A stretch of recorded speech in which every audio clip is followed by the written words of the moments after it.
Wake me up, some breathing evidence, it's time to leave. This is part 2 of theological studies of the Great Controversy theme in the Bible. A brief overview from part 1 would be, we talked about the chiastic structure of the book of Judges, and I'll really quickly overview the introduction to what we're looking at. That's an overview of the book of Judges and chiastic structure of it, and how the narrative is continually the necessity of God and the ever-failing demonstration of man's ability to save himself. We're looking at the case studies in the book of Judges. And we noted that a contrast may be seen between the early judges who focus on God's will and the last 3 judges who focus on their own gain. So the ever failing nature of man to do God's will and God's patient enduring. We talked about Deborah last time and how the theme is God defeating Baal, who's the god of the storm god, and how God uses a rainstorm essentially to overcome the opposing army that was much greater than Israel's army, and how women were the chief agents in God's plans. So the next person we want to look at is Gideon. And here's a little mini chiastic structure in this story in the 3 chapters that focus on Gideon, who's kind of the pinnacle of the chiastic structures you can see there in the book of Judges. Here's another kind of mini chiasm in this from 6 through 8 chapters in the book of Judges. So let's continue focusing on the continuance of this narrative.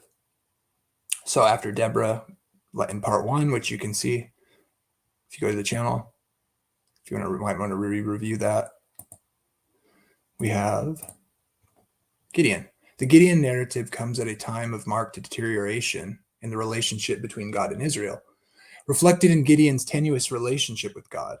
So this is not just another cycle of apostasy, oppression, crying out, and deliverance as before. Although he starts well, the developing narrative reveals Gideon's deterioration as a judge and eventually his ultimate betrayal of God, paralleling what is happening in the nation. When Gideon dies, God withdraws from the nation, which then no longer enjoys the rest typically seen after previous judges died. The Gideon narrative begins 40 years after the defeat of Sisera with a new generation. See Numbers 32:13. Which says, "And the Lord's anger was kindled against Israel, and he made them wander in the wilderness 40 years until all the generation that had done evil in the sight of the Lord was consumed."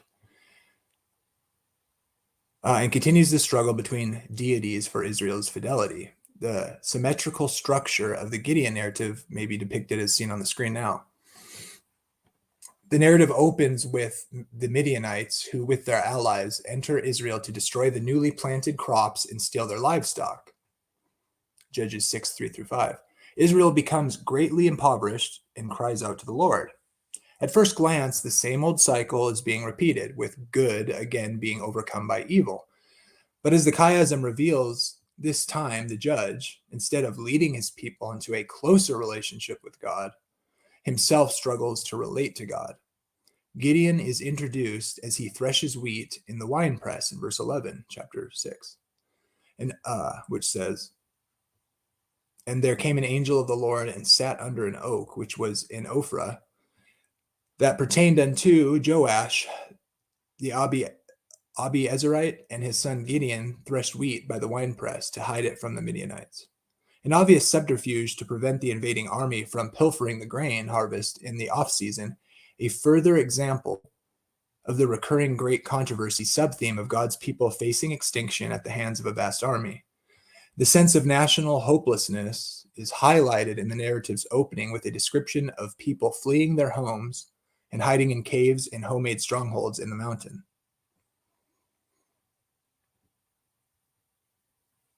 where in Judges 6:2 we see that, and the hand of Midian prevailed against Israel. Because of the Midianites, the children of Israel made them the dens which are in the mountains and caves and strongholds. The angel's greeting to Gideon, which is, the Lord is with you, you mighty man of valor, seems entirely incongruous for the circumstances. Gideon seeks reassurance when commissioned to go and save Israel and asks for a sign. And he said unto him, if now I have found grace in thy sight, then show me a sign that thou talkest with me. Judges 6:17. Fire breaks out on a rock and consumes the sacrifice that Gideon had placed there, and he takes courage that he has been talking with God. Gideon is in fact the only one of the judges to whom God speaks directly. Strengthened by the sign, Gideon tears down the altar of Baal that night and uses the wooden image beside it as firewood to sacrifice one of his father's bulls. When the men of the town discover this, they demand that Gideon be killed. But Gideon's father, who made the altar in the first place, argues that Baal must plead for himself and renames Gideon Jerubbaal. Baal will contend, is what that means. It seems that Baal begins his contentious straight away with the Midianite and Amalekite armies crossing the Jordan into Israel's territory. Verse 33 of chapter 6 says, then all the Midianites and the Amalekites and the children of the east were gathered together and went over and pitched in the valley of Jezreel. It is then that Gideon asks for a series of signs based on a dry or wet fleece. As Chisholm observes, Gideon's choice of signs is not arbitrary or random. The wetting or drying of the fleece overnight serves as a polemic to Baal, the Canaanite weather and storm god responsible for sending dew. This would prove to the unsure Gideon that Yahweh is stronger than Baal. Gideon received more than he bargained for in the fleece demonstrations. He struggled with the prospect of meeting a force of 135,000 with only 32,000 men. So the security he receives by the fleece immediately vanishes with the prospect of facing the enemy hordes with only 300 men. God gives Gideon a further sign, suggesting he go down into the Midianite camp with the young assistant Purah. It is significant that no character in the book receives more divine assurance than Gideon, and no one displays more doubt. A group of Midianite soldiers, in discussing the coming battle, are convinced that Gideon will defeat them. And the once timid Gideon now has renewed faith and courage. Tanner says it well. The irony is stunning. Hearing the promise directly from the Lord did not convince Gideon, but hearing it from the Midianite soldier did. Tanner suggests that the issue becomes whether Gideon trusts in the empirical tests he sets for God or whether he trusts in the simple spoken promise of God. More to the point, it reveals Gideon's struggle concerning which is the stronger God, Baal or Yahweh. After the battle, Gideon returns home as a conquering hero, and all indications to this point show that Baal is unable to contend with Gideon or to avenge the attack against his altar. However, this signal victory of God over Baal is lost sight of when Gideon asks the people for jewelry from which he crafts an ephod, chapter 8, verse 24 through 27. He places this ephod in his hometown, Ophrah, where he originally desecrated Baal's altar and erected one to God. The ephod was probably intended as a sign that God, not Gideon himself, was to be recognized and inquired of as the true ruler of Israel. Unfortunately, the ephod became an object of worship rather than inquiry. The text therefore says it became a snare to Gideon and his household, as well as to the nation of Israel. After Gideon's death, instead of enjoying rest, the people worship Baal Berith, Baal of the covenant, and mistreat Gideon's family. It appears that Baal finally contends with Gideon through the actions of one of his sons, Abimelech, who murders Gideon's 70 sons, financed by the temple of Baal Berith at Shechem. Following this action, God sends a spirit to stir up hostility between Abimelech and inhabitants of Shechem. Abimelech fights against the city and burns down the temple of El Berith, the very temple that had financed his exploits. However, just as Abimelech killed his brothers, on one stone, he is killed in battle by one stone. So, in the end, God is responsible for the downfall of Abimelech and the Baals of Shechem. Furthermore, God tells the Israelites that because of their infidelity, he will no longer deliver them. That's chapter 10:13. Yet ye have forsaken me and served other gods, wherefore I will deliver you no more. So despite the continuous defeat of the enemies, despite their waning faith, God comes through, but he gives warnings that because they don't respond positively to God's protection, he withdraws it.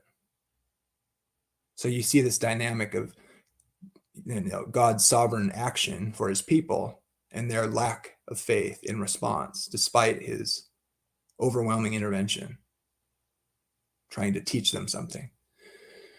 Samson is the last of the judges whose salvific role is diverted by Philistine women, not unlike Israel's preference for Baal over God. Samson does not deliver Israel as the other judges. He only begins to deliver Israel.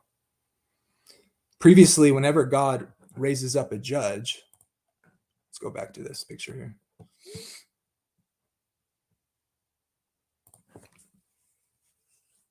Previously, whenever God raised up a judge, he was with that judge. But Samson squanders his God-given powers, so the Lord leaves him. Chapter 16:20 says, "And she said, the Philistines be upon thee, Samson. And he awoke out of his sleep and said, I will go as at other times before and shake myself. And he wist not that the Lord was departed from him." Further evidence of the nation paralleling the judges is the fact that the Samson narrative is the only one in which people do not cry out to the Lord. They seem more persuaded by Baal. Samson's life starts in impressive fashion with an announcement from the angel of the Lord that he is to be a Nazirite from birth.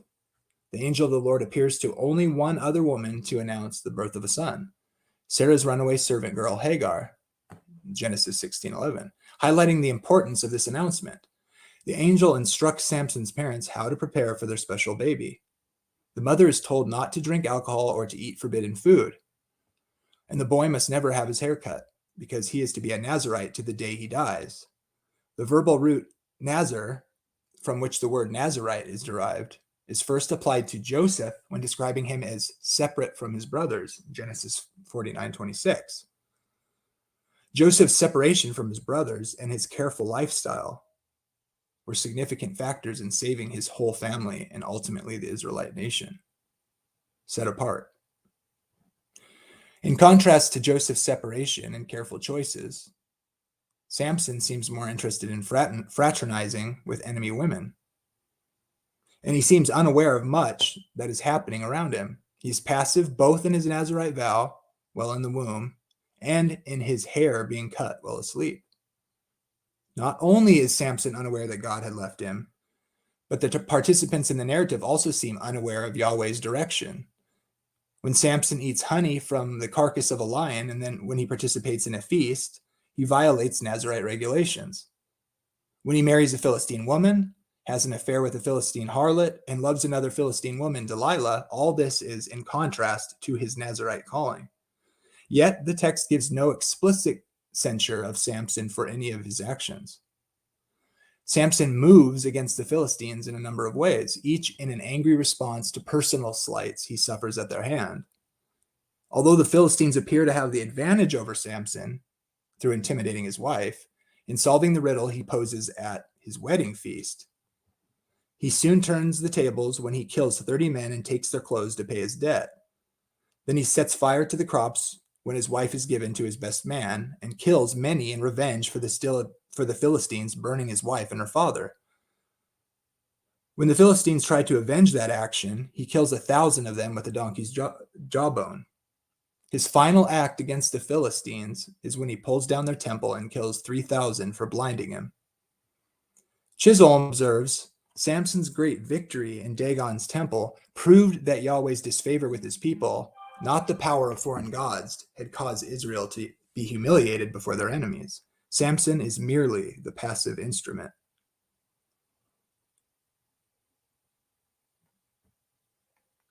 It's interesting. is that the two-part epilogue of Judges, chapters 17 through 21, is a poignant reminder of the consequences of when people do what is right in their own eyes. This fact is recognized by the classic commentators C.F. Keel and F. Dillage, who observes that these appendices furnish valuable materials for forming a correct idea of the actual character of the times. Arthur E. Kundal elaborates, "We are made vividly aware of the low moral standards of the debased religious conceptions and of the disordered social structure." Gordon J. Wenham aptly summarizes, "One of the bloodiest books of the Bible is Judges. Battles, assassinations, massacres, and civil war seem to be its dominant themes. Overall, the book portrays Israel's decline into chaos, a chaos caused by their disloyalty to God. Violence is here depicted as the consequence of sin, not a good to be applauded or imitated. When the Danites migrate north to claim the rich lands of the Jordan headwaters north of the Sea of Galilee, they take with them the syncretistic priest Micah, whose concubine is raped to death by the men in the Benjamite town of Gibeah. The irony is that the traveling priest had bypassed a town of Baal near Jebus, Jerusalem, to spend the night in a safer place. The aftermath of this civil war was the massacre of almost the entire tribe of Benjamin, plus many thousands from the other tribes. The concluding verse of the book implies that under a king, such things could not possibly have happened."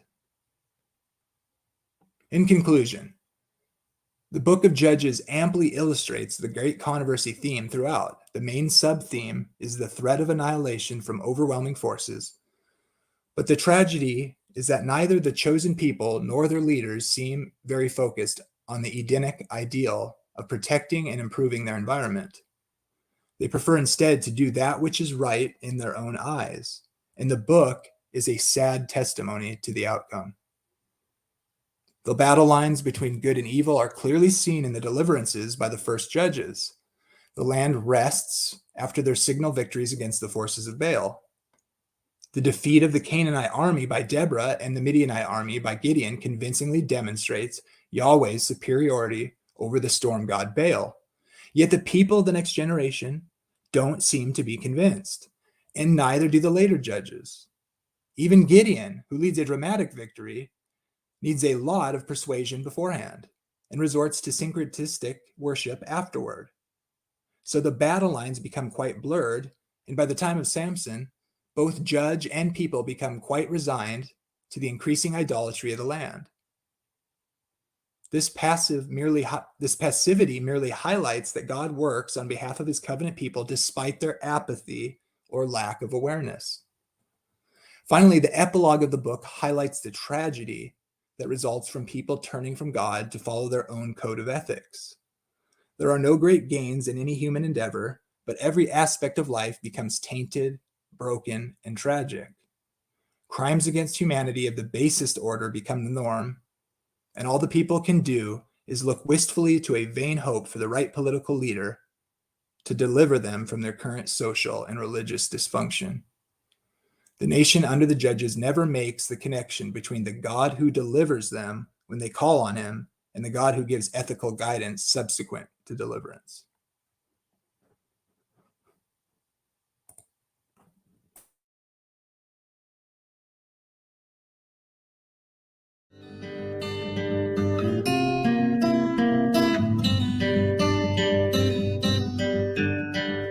I just want more than the cold claw of my own car keys to wake me up, some breathing evidence it's time to leave.